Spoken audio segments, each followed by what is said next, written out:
Hello friends, నమస్తే అండి. నేను మీ Jyotsna. Welcome to our channel. ఈరోజు నేను మీకు చూపించే రెసిపీ చికెన్ గ్రేవీ కర్రీ అండి. Chicken soup. ముందుగా 1/2 kg చికెన్ తీసుకొని కడిగి శుభ్రం చేసుకొని అందులోకి తగినంత కారం వేసుకోవాలి, తగినంత ఉప్పును వేసుకోవాలి. నెక్స్ట్ ఇందులోకి పచ్చి ధనియాల పొడి వేస్తున్నానండి. 1/2 టీ స్పూన్ గరం మసాలాను వేస్తున్నాను. అల్లం వెల్లుల్లి పేస్ట్ వేసుకోవాలి. కాస్త పసుపును యాడ్ చేసుకోవాలి. ఇప్పుడు ఈ మొత్తం ఇంగ్రీడియంట్స్ చికెన్కి మంచిగా పట్టుకునే విధంగా మంచిగా కలుపుకోవాలండి.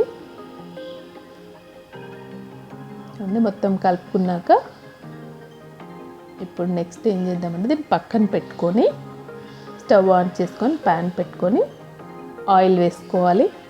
ఆయిల్ మంచిగా వేడయ్యాక సన్నగా తరిగిన ఉల్లిపాయ ముక్కల్ని వేసుకోవాలి. ఉల్లిపాయ ముక్కలు కాస్త ఎక్కువగానే పడతాయి. ఇందులోకి ఎల్లిపాయ, లవంగం, ఇలైచీ కలిపి దంచిన పేస్ట్ని కూడా వేసుకోవాలి. దీనివల్ల కర్రీకి చాలా టేస్ట్ వస్తుంది. ఉల్లిపాయ ముక్కలు మంచిగా మగ్గాలండి. కాస్త మూత పెట్టుకొని మంచిగా ఫ్రై అవ్వనివ్వాలి. మంచిగా ఫ్రై అయ్యాయి కదా. ఇప్పుడు ఇందులోకి మనం ముందుగా కలిపి పెట్టుకున్న చికెన్ని వేసుకోవాలి. మంచిగా కలుపుకోవాలండి. ముక్కలు మంచిగా ఫ్రై అయ్యేదాకా కాస్త టైం పడుతుంది. మొత్తం కలుపుకొని మూత పెట్టుకోవాలి. మనం